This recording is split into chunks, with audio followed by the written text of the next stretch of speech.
Hello, I'm Waqar Rizvi, and this is Scope. Theresa May has resigned, saying June 7th will be her last date as Prime Minister of the UK. But what difference will this really make on Brexit? What difference will this make on the next Conservative Prime Minister, possibly even Boris Johnson, who may take over from Theresa May? Will their job be any easier or harder? They will certainly face the same challenges, will they not? And what does this mean going forward for Brexit itself? Will that process become any easier or tougher? Let's discuss this a bit further. We're joined now by Leo Nicholas Barnes, who is Senior Editor at Foreign Policy Press. He's joining us now from the British capital, London, via Skype. Leo, thanks for joining us. What do you make of Theresa May? How do you then look at the legacy of Theresa May, then, if we may, as Prime Minister? She came in, didn't she, on a tough position, considering she herself wasn't necessarily a Brexiteer, wasn't pro-Brexit herself before she became Prime Minister, but then she was sort of forced into that position, wasn't she? Yeah, she was, and she was very tentative, even as the referendum was coming up, to announce her position, because I think she suspected that she may be thrust into some kind of position of authority. And so when she became Prime Minister, no one really knew where she stood. I think, and that included herself to an extent. And so she was sort of thrust into this position where she had to try and realise that the Brexit referendum results and take us out of the EU, but also try and keep a very sort of tumultuous party together at this stage, and as well as trying to appease a kind of public opinion, all of which was sort of centred around this whole sort of cloud of ambiguity, when no one out of government or in government really knew what they wanted or what was going to happen. So I think, to sum up her legacy briefly, I think it would be one overall of failure, but also I think to an extent a bit of sympathy as well for her. So I wonder then, Leo, if she leaves office, and when she's office, as you said, it's not a question of if, but when she leaves office, what kind of a difference does that make, really? Does that mean that we'll obviously have, because all of the candidate names that have been put forward by the Conservatives, at least, for what have been spoken about in media, they're all quite pro-Brexit and hard line in that regard as well. Doesn't that mean more divisive politics, in fact, going forward when it comes to this issue? Yeah, that's a really good question. And I think, especially to touch on your first point, what will change? I think not a huge amount, actually, because whoever inherits the job of Prime Minister next will realise that the exact same constraints, the exact same issues will still exist for them that exist for Mrs. May. So I think you're right in the sense that the front runner at the moment, Boris Johnson, is very pro-Brexit, almost to the extreme. And so that does risk really tearing the party apart, because there is a significant portion of the Conservative Party, well over 200 MPs, who voted for the withdrawal agreement because they still want some kind of relationship with the EU. They're not anywhere near as Eurosceptic as Mr. Johnson. So I think if someone like Boris Johnson or Dominic Raab, who is another front runner, takes over, it has the potential not only to muddy the waters with the Brexit talks even further, but also really throw the party into further turmoil. Right. So I wonder then, going forward then, if we're looking at the Brexit strategy on the part of the UK itself, what do you think needs to happen now? Because certainly the Conservatives seem like they're not being able to come to a strategy at this point which will bring the UK together. Is it time now for a general election, as Labour keeps calling for? Yeah, well, I think it's interesting that Labour keep calling for a general election, given their polling at the moment, and it barely they barely poll higher than the Conservatives at the moment. So it's I'm not sure whether a general election is in either party's interests at this point. But from the perspective of the Conservatives, I think what they need is a leader that they can all at least unify behind, whether that's someone who believes in Brexit but is slightly more moderate, someone like Rory Stewart, for example, and then trying to deliver Brexit, the referendum result, in a way that reflects some kind of social cohesion within the UK. Because I think one of the main issues that both the Tory party and people in Westminster at the moment will face is that the damage that this is doing to the country is a sort of a generational damage. It'll be a point of division for, decades. So I think that will be the real test, and as something that I think the Tories should look for at the moment in a leader, someone that can not only bring the party together, but can attempt to bring some kind of national unity together as well. And then, if I may, I just wanted to extend this to the European elections as well, the European Union elections, that is, the parliamentary elections, because it's interesting, isn't it, that the Brexit Party, according to most polls, will be gaining significantly more seats than even the Conservative and Labour parties in the European Parliament. Why do you think that is? Why would Nigel Farage, even though many people have accused him of all sorts of misinformation during the Brexit campaign, why would he still be coming out as so popular in the UK? Yeah, it's a very interesting phenomenon at the moment. I think that the primary thing is more a sort of air of frustration, and that there were, 17 million people who voted for Brexit. Brexit hasn't happened yet, and so naturally, even from a very simplistic point of view, that will lead to an element of frustration, which someone like Nigel Farage is an expert at exploiting. People criticize him an awful lot, and quite rightly so, but he is very, very good at what he does in terms of touching on the emotional nerves that he needs to gain some kind of popularity. But it is worth noting, I think, as much as the Brexit Party is polling very highly and the highest out of all parties, the party that is polling second highest out of all of them often is the Lib Dems, who are the only party who is completely anti-Brexit. So it just goes to show the extent to which the public and also Westminster is, completely polarised, that the two parties that are most popular are staunchly pro-Brexit to the extent that that is the only thing they say, and staunchly against it to the extent they want to cancel it entirely. So then how does one bring the country together, Leo? Is a second referendum the way to go? If I knew that, I think I'd be in Westminster. I think, personally, I'm not sure about a second referendum, mainly because of a precedent it would set for our democracy, but also I think talking about the sort of social damage that it does, I'm really not sure that a second referendum would be able to heal any wounds anytime quickly, and also provide any kind of political answers that we need. So at the moment, I think our best chances are to reach some kind of deal with the European Union where we can leave amicably, because they are still an incredibly important trading partner. And the way in which we do that, honestly, is anyone's best guess at this stage, given that the withdrawal agreement bill is not going to be tabled for another couple of weeks. So we, at the moment, are very unsure about what the next potential step could be. Very well, we'll leave there at that. But of course, we do appreciate your insight and analysis and time, of course, about Brexit and Theresa May's fate, really, as Prime Minister of the UK throughout this Brexit strategy. That was Leo Nicholas Barnes, a senior editor at Foreign Policy Press. He was speaking to us there from the British capital, London. Add another voice to this conversation. We're joined now by Mr. David Hearne, who is a researcher at the Centre for Brexit Studies at Birmingham City University, and that he is joining us now via Skype from Birmingham itself. David, Theresa May resigning or not resigning, does it really make a huge difference in the larger scheme of things? Do you think that any next Conservative leader will find that he or she faces the same challenges as May did? Well, I think certainly the parliamentary arithmetic is likely to make things difficult for the next Conservative leader, whoever that might be. And obviously at the moment there's a lot of speculation that Boris Johnson is going to, will throw his hat into the ring and is the top name on the lips of many Conservative Party activists who will be voting. But they will face precisely the same set of constraints that Theresa May has, yes. And so does that mean that Theresa May is essentially being made a scapegoat of, or do you think that she actually did misstep and miscalculate along the path? I think that she has certainly made some mistakes. I think that triggering Article 50 so quickly was probably a mistake. It was a strategic error to to trigger Article 50 as soon as she did.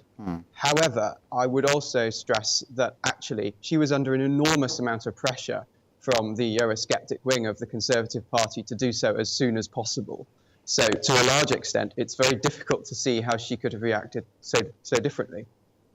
Indeed, and I mean, she was in a tough one too, wasn't she, David, considering she was actually, before she became Prime Minister, not somebody who was necessarily pro-Brexit, but she was sort of forced into this position. Then I imagine then her legacy is one of somebody who fought, even though she didn't really even want that position with that specific policy.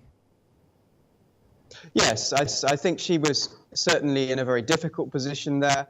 She was quite obviously put in a rather tough place to try and deliver something that obviously originally she had campaigned against. That being said, she was always seen as something of a sceptical Remainer, and she has, and when she was at the Home Office, certainly had a reputation for being quite tough, or wanting to be quite tough on things like immigration, which played into a lot of the hands and a lot of the concerns of Brexit voters. So she, in some ways, she was a good compromise candidate, and I think that the time for compromise has perhaps run out. All right, so if the time for compromise has run out, then David, what is the time for now? Are we going to just see further division? Because I imagine if somebody like Boris Johnson does come to the fore, that means even more divisive politics, doesn't it? Yeah, yes, and I think you're exactly right there. I wouldn't disagree with any of that. I think that Boris Johnson, or indeed anyone who, or any realistic alternative to him, would be extremely divisive in a way that perhaps Theresa May has not been.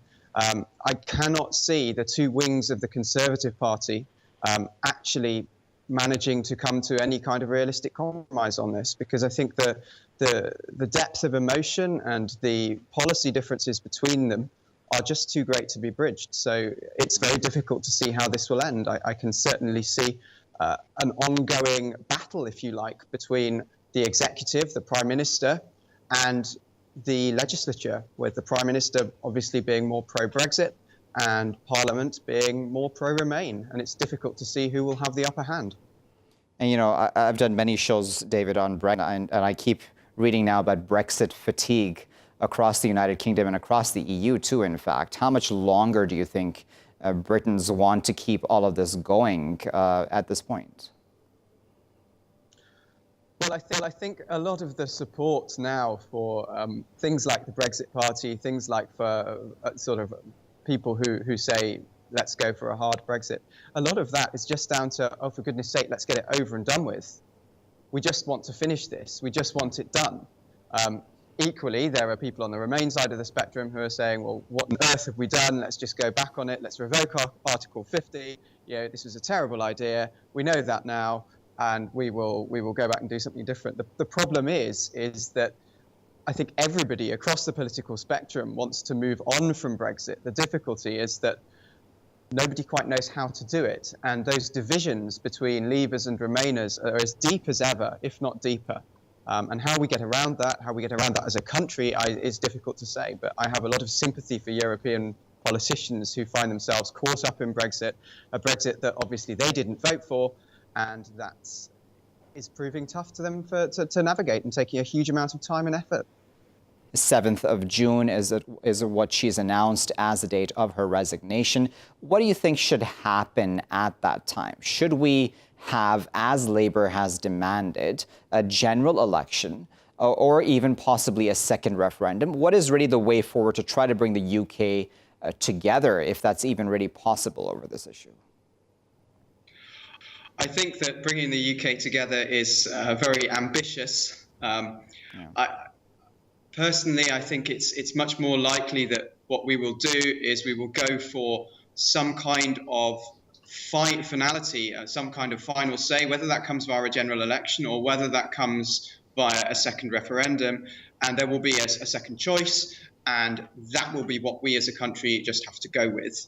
I think coming together is perhaps something that's going to take a little longer than that. But I do think that if there were a second referendum, for example, and we voted once again to leave, perhaps with a hard Brexit or whatever, then I think most Remainers would accept the results of that. And, there's a lot of sensitive issues at stake here, aren't there, David, when it comes to a hard Brexit? Because then there is that whole issue of Northern Ireland and the hard border there, etc. And, it's not spoken of enough, I feel, at least, in international media about how that all could give rise to a whole bunch of sectarian violence again. Is that a fair assessment, do you think? Yes, absolutely. It's one of the top concerns, I think, of politicians here, and it's certainly one of the top concerns of those of us who study the subject, that actually Northern Ireland is something that has not been paid enough attention.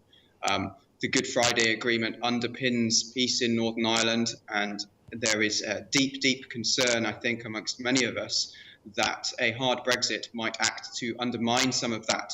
And that is the last thing that I think many of us want to see happen.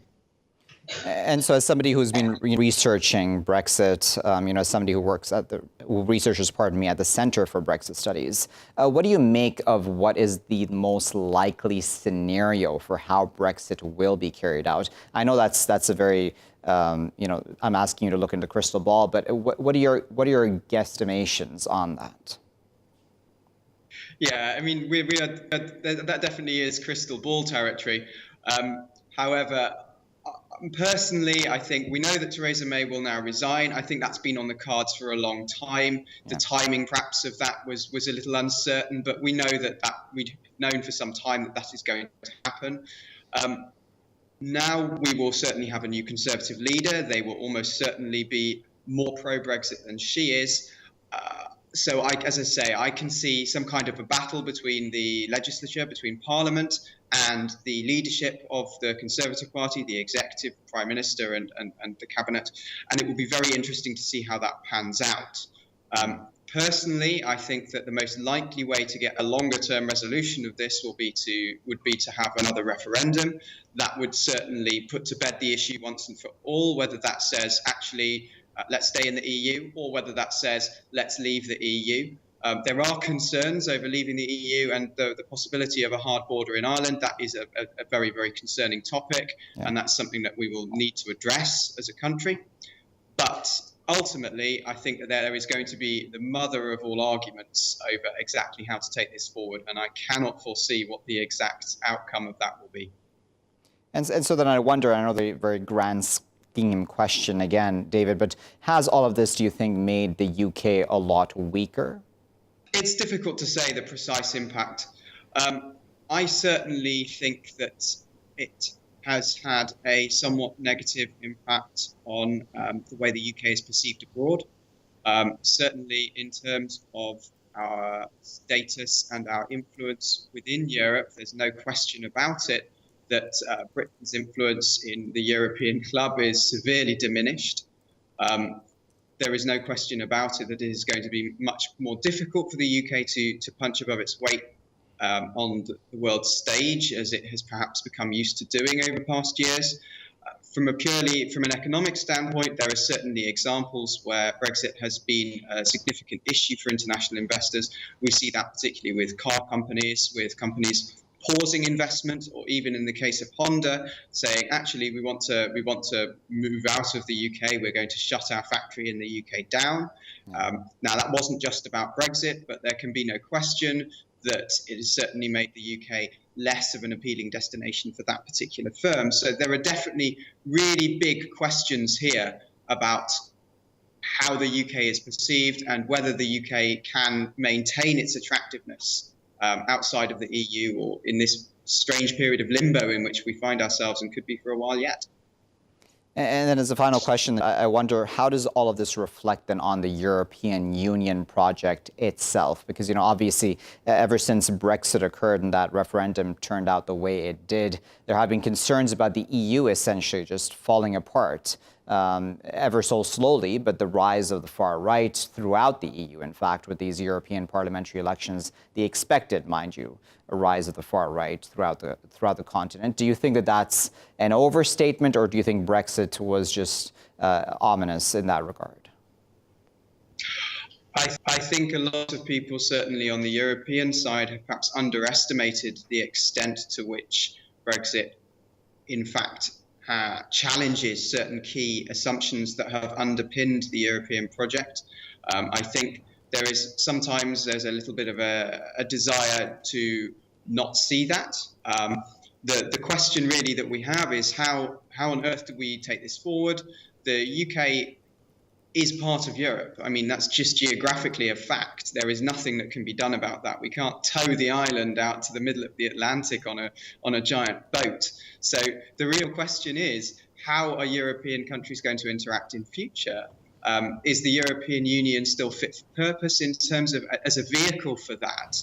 And what do we do about countries like Norway and Switzerland, who are bound by a large number of European rules and regulations, but don't have a vote on many of those? There are a number of questions, and Brexit, I think, just throws those in a very, very hard light and says, actually, how are we going to take this forward more broadly, not just in terms of a country wanting to leave?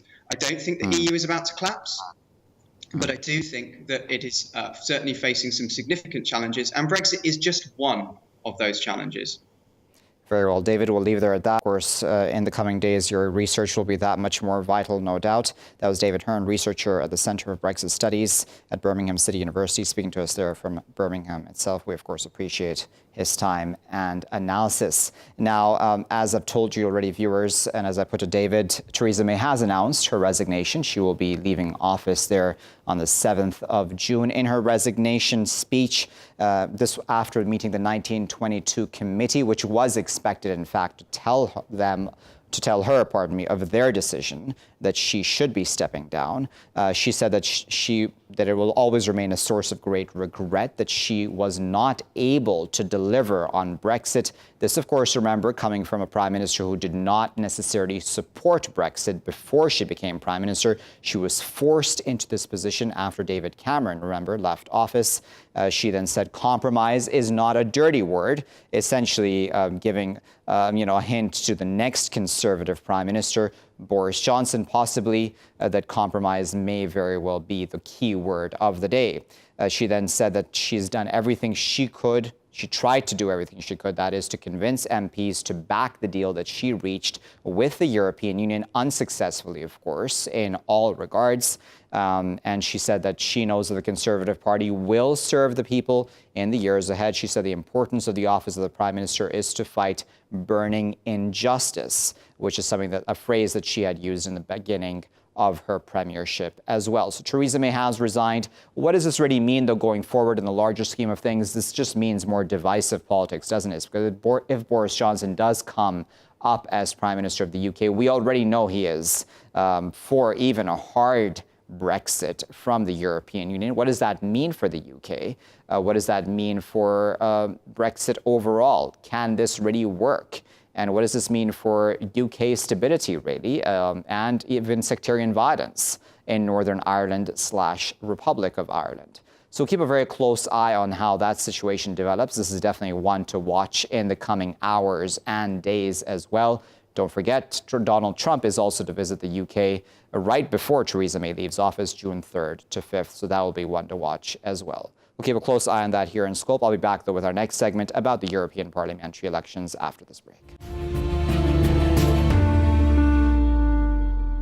Thank you for staying with us here in Scope, viewers. In this segment, we're going to look at the European parliamentary elections, which are still taking place as we are speaking between the 23rd and 26th of May. At this time, of course, the most important news coming out of the UK is that Theresa May has tendered her resignation, saying she will leave office on June the 7th. What impact, if any, will that really have on the European parliamentary elections, especially of the votes coming out of the UK? We'll have to, of course, wait and see. The polls in the lead up to these elections, the European parliamentary elections, that is, showed that the Brexit party out of the UK would come out on top, even on top of Labour and Conservatives. But then across the EU as well, the expectation, at least, is that far right and Eurosceptic parties will do better overall than those who are seen as more pro-EU. And that, of course, is a vast generalization, as some numbers already coming in have shown that actually some pro-EU parties have done okay when it comes to the numbers that have come out, for example, from the Netherlands, I believe. So let's talk about all of that a bit further. We're joined now by our esteemed panelists, Mirko Giordani, who is a political analyst. He's joining us now via Skype from London. We're also joined by Eleonora Poli, who is a researcher at the Istituto Affari Internazionali. She's joining us now from the Italian capital, Rome. And we're also joined by Benjamin Wolf, who's managing editor at Metropole, Vienna in English, and he is joining us from Vienna. Benjamin, Eleonora, and Mirko, thank you all for joining us. Mirko, I'd like to start with you. What do you make of this news, about Theresa May resigning? Does this really have any impact on these parliamentary elections across Europe? I don't believe so. The resignation of Theresa May was in the air, like in the previous months, so like it's not really a news. I believe that Theresa May is paying her lack of leadership, and the Conservatives are paying like a high toll for their inability of delivering a good Brexit. There were two possibilities. There was the no deal, there was a deal, and there was a third referendum. Conservatives didn't take nothing, didn't decide. They remain in between, and they are paying now the price. The Brexit party of Nigel Farage is just 2 months old, and he is leading up in the polls. We will have the exit poll on Sunday. I don't think that it will influence so much the rest of the elections just because the UK will leave. Okay, so Eleonora, I wonder what you make of that sitting there in Rome, because in Italy right now, obviously, we have a more right-wing government in place to begin with, and especially Matteo Salvini has tried to, unite other Eurosceptic parties as well across Europe. How does that all play into these elections, do you think? Well, first of all, yes, I agree with you. We have a very strange government at the moment in Italy, specifically a coalition between the Five Star Movement, which is nor left nor right-wing party, and Matteo Salvini Liga, which is an extreme right-wing party. But it's true because that the government is more right-wing at the moment because Matteo Salvini is basically taking the lead of the Italian government, but also of the right-wing campaign all over the European Union. Indeed, as you mentioned, is going to form a new group at the European parliamentary level, and is going to be a group pushing forward for more national independence vis-à-vis the European Union. But yes, although the party is going to have some success, it's not going to have the majority within the European Parliament. So in this respect, it won't challenge the future of the European Union. Well, it will not transform the future of the European Union. It will challenge, basically, the political equilibrium within the European Parliament, but it won't have enough power to completely transform the future of the European Union. Benjamin, I wonder your thoughts are sitting where you are there in Vienna, because your own government, the Austrian government, is going through a bit of a crisis itself, isn't it, with the far-right coalition party itself now going through a scandal, a video that just recently emerged. Do you think that would hurt, or those sorts of scandals will possibly hurt the chances of the right-wing parties, in Austria or across Europe, to come out on top in these elections? Well, yes, it will definitely hurt the chances of the FPÖ in Austria. It's really a big scandal that let the government implode, and we are now heading for national snap elections in the fall. It's also notable that this whole scandal broke exactly on the day when these right-wing parties were meeting in Milano. So it sees how precarious some of these alliances are and how quickly they can actually scandals can taint also other parties or the movement at all. But I would like to draw the attention maybe to a little bit different thing. Sure.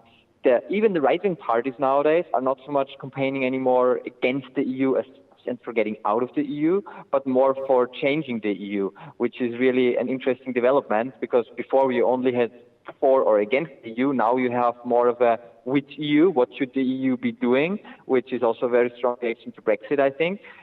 Very few, even populist and right-wing parties openly say they want to leave or completely destroy the EU. So what do you think it is, Benjamin, that these parties want then at this time? Like, what exactly about the EU do you believe that they think should be reformed? Yeah, well, they definitely want things like very strong borders, standing up maybe on a global level, like geopolitically, more protection against what it like on trade, China or maybe also the US sometimes recently. Maybe sometimes even more defense integration, defending European culture, as they call it sometimes, which is a very diffuse term. But you can really see that suddenly it's not only the nation anymore for them, but also to some degree the EU. Of course, they abhor to some degree the Parliament and the Commission, which are trying to be more impartial and further like the diversity of Europe and all these things. So they want to change the setup, but they don't want to destroy the whole thing anymore so much. But it's also notable that the support among Europeans is actually the highest since the 80s now of the EU in general, and that you might also see actually a counter movement of many supporters turning out and voting for parties that want a more inclusive EU and more integrated one, not only on defense and borders. Right. So, Mirko, I wonder where your thoughts are then on what all of this says about the future of the European Union as a united bloc. Because, many people are questioning how strong this bloc really is at this time. Sure, there are, as Benjamin there said, many parties calling for stronger security, border security, that is, of the EU. But then we know that many of the countries that, for example, have been taking in asylum seekers, such as Greece, even Italy and others, complain that the rest of the EU is not doing their part in supporting them or helping them in dealing with these refugees and or others. There really isn't much unity in this bloc, is there, Mirko? I believe we are in a crossroad. Like European Union was born as an economic union, and after, like year after year, is becoming like more a political union. I believe that now, and I am also speaking as a former political activist on the center-right parties here in Italy, I am saying that now the European people, at least like some part of the European people, are saying a very clear message. We don't want any further integration. Like, stop it. After Lisbon, after like France and Netherlands rejected the European Constitution, we are saying, like European people are saying in the polls, poll after polls, like Brexit, the vote in Italy, this current surge of Eurosceptic parties, the message of the people is very clear cut. Stop it with the political union. Like we have let's strengthen the border. Let's have stronger borders. Let's stop immigration. I believe that now Europe is starting to explore again his roots. Like I wrote an article some days ago on Il Giornale about the fact that politicians like Salvini, like Marine Le Pen, like Geert Wilders, or the AfD, or the Brexit party of Nigel Farage, they are saying one precise stuff. We have to find again our roots, our origins. It's amazing, it's fantastic that we can move freely around Europe, but we are different countries with different histories, different culture, different societies, and different politics. We have external borders to protect and to enforce. Let's enforce it. That's it.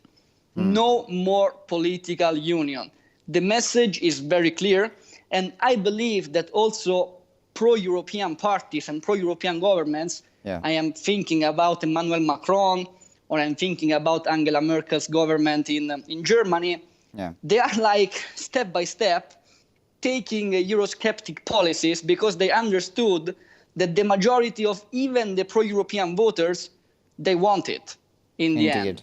And I want to put that point, Mirko. In fact, I want to point, Mirko, if you allow me, to Eleonora as well. Eleonora, I wonder what you make of then this issue of political union and integration, because that's something that, in fact, when it came to the UK case, I'm just going to use as an example. Many people in the UK who said that they voted for Brexit did so because they felt that the EU had too much political say over their country's affairs as well.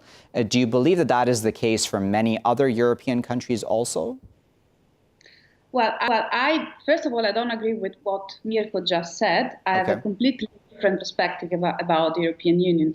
I believe the problem with the European Union is that it was too much about economic integration and very few political elements within the European Union, in the sense that normal citizens did not see what was coming from the EU.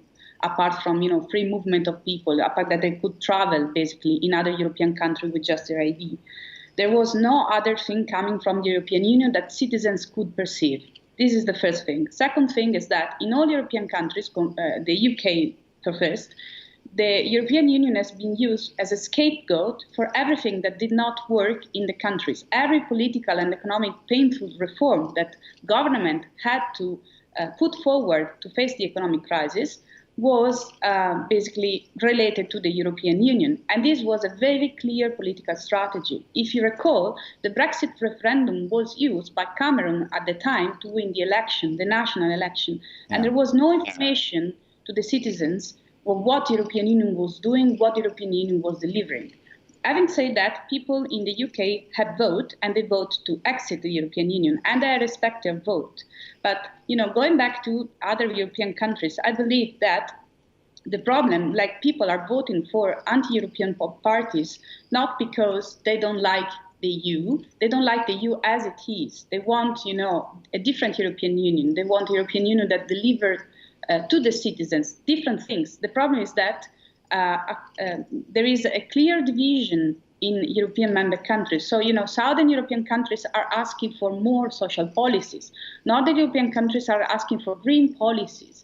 Eastern European countries are asking for security policies. So, it's very difficult for the European Union to deliver to all different citizens coming from different regions of the European Union. So is it, and on that point then, Eleonora, you're sitting in Italy, then again, as I'd brought up earlier as well in one of my questions, the issue of asylum seekers is a big one too, isn't it? Because countries like Italy would complain that the rest of Europe doesn't do enough to take responsibility for these asylum seekers and to house them, et cetera, and to process them. Why should Italy or Greece or other countries be the ones taking full responsibility for that? Is that a fair point, do you think? I think, again, this was not a problem of the European Union. This was a problem of member countries lacking of solidarity vis-a-vis Italy or Greece.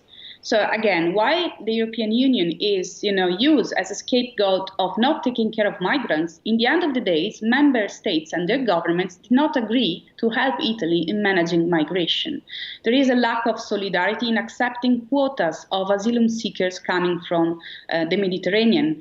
And according to the Double Treaty, basically, if you arrive in Italy, if you're a migrant and you arrive in Italy, you have to ask for asylum in Italy. This is the law we have to respect at the moment. Right. Italy wanted to challenge this, and basically there were no agreement among other European member countries, of course. This was, and it is basically a big issue, and also is one of the reasons why so many Italians are now voting for anti-European parties. Remember that Italy used to be one of the most Europhile countries within the European Union, and now is, after the UK, the most Eurosceptic.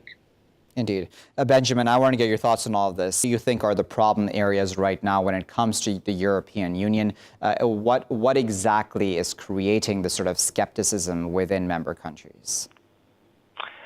I would like to agree mostly with what has been said. Just right before. There's a lot of disagreement on how the EU should change. I disagree with the first speaker that there is really like a stop to integration. That's what people want. If you poll them, of course, if you poll them about more centralism, they're always very skeptical, like should the EU have more power? If you poll them about specific questions, suddenly you have large majorities. If you say, like, should Europe together do more about climate change, about migration, about social security and so on, and unemployment, suddenly you've got in most countries big majorities who say yes, but the how is, of course, a big question, and that's the hard thing. And I think a lot of European politicians, especially national politicians, have lost a little bit their abilities to convince their own electorates to say, look, if we want this from other Europeans, for example, help in migration area, or like, I don't know, the fiscal rules, or standing up geopolitically to China, then we should also give something that might not be that important to us, but it's very important to others.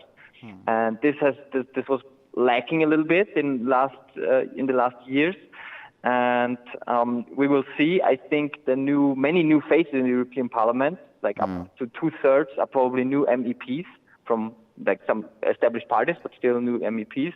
They will really shake up the way how it is done, and they talk more and more about what the EU should do and how it should do it. Not so much anymore if it should get out completely. I think that's a good change. Even if it comes from the right wing, it comes from the left wing, it comes from the center. And maybe the last thing, this idea, a Europe that protects is getting stronger and stronger, but protects not only from outside foes, like, I don't know, migrants, like they're often depicted, but also really from the upheaval, globalization, from digitalization, from all these things. And I think a lot of people do realize that it cannot be only the nation that can do that. Okay, Mirko, I wanted to get a chance to, of course, respond to Eleonora and Benjamin, as they both disagree with you on that issue of integration. And I also wanted to add this on as a second point that Mirko is, and that about the European Defense Fund, for example. That's been spoken of, and that has angered, for example, the U.S. And it's concerned about, will this be something that will be in competition with NATO, for example? Do you think that that is a positive thing for the EU to be pursuing? I am answering both to the other two guests. First of all, when you say about specific policies that different geographical areas of Europe want, for example, like Eleonora was saying that South of Europe want a common welfare policy, the Eastern European countries want a common security policy, and the North they want to tackle climate change, so more pro-environmental policies. Let's focus for a second on the welfare that is very dear to countries like Spain, Italy, or Greece. So the countries that tend to spend more and that they have big debts on their shoulders. I am thinking what a German citizen would think. Is it possible to have seriously a common tax policy or a common welfare policy within European Union? Some days ago, a leader of the Democratic Party, I believe, or from the party More Europe in Italy, they said it's a shame that, for example, we don't have a common taxation in Europe because businesses from Italy can go to Holland and they can pay less taxes. Me, I am a strong advocate of fiscal competition. I believe that fiscal competition is the stuff that make countries and businesses grow.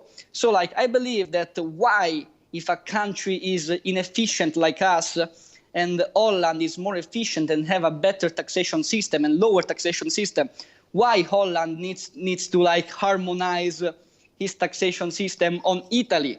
Why? So I believe that for example, in welfare and taxation policies, there is strong and insurmountable disagreement within European countries. Yeah. And let me answer to the standing to China. We need to stand to China as a common European big countries. I don't believe in super states. I don't believe that Europe can be a unified country. It's a dream. It's only a dream.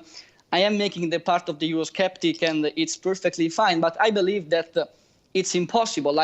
See, for example, Italy, and see, for example, the standing of other countries against China. Italy is on the Mediterranean Sea. So it's a logistical hub for Chinese goods from the Silk Road, from the old Silk Road. So Italy has a commercial interest in pursuing this alliance, this strategy, despite I believe that it will be risky for us to deal with China. Okay. But for example, Macron and France, they are standing so much against Italy in this. So I believe that it's very cool. It's very interesting to believe that Europe can act as a common and unified state. But I believe it's only a dream. Okay, we just have a few minutes left. Nora, I'll give you the final word. Go ahead and respond to Mirko there. Do you think that when he talks about, the issue of integration and that being a dream in the sense of how many of us would talk about it across Europe, that is true, that is just a myth and a dream? Well, I was born in the European Union and I consider myself a European citizen. In this respect, for me, it's not a dream, it's a reality. And of course, there is a lot to do. The European Union has to change, has to become a better union for everyone. But I don't think it's a dream because we are living in the European Union. Okay, and then Benjamin, I'll give you the final word then. What are your thoughts about integration vis-a-vis the European Union? Is it possible really to even really integrate, especially as Mirko there put it quite legitimately, there's so many competing interests, aren't there? It sort of seems really hard to understand how this bloc can really be unified. I think we have to get away a little bit from this idea that the EU has to become either something like the US with one unified vision and state, or is staying completely different. I think it is something in between. It will always be something in between. I'm a strong fan and supporter of national, regional, even local identities. They will all stay. I think that doesn't mean we cannot also develop a European identity and also European institutions that. And this is what's happening now in a democratic way. In which areas it does make sense to have common rules, and common institutions. In which areas we really don't want that. And I think this will continue to be that way, and we'll figure it out over the next decades, I would even say.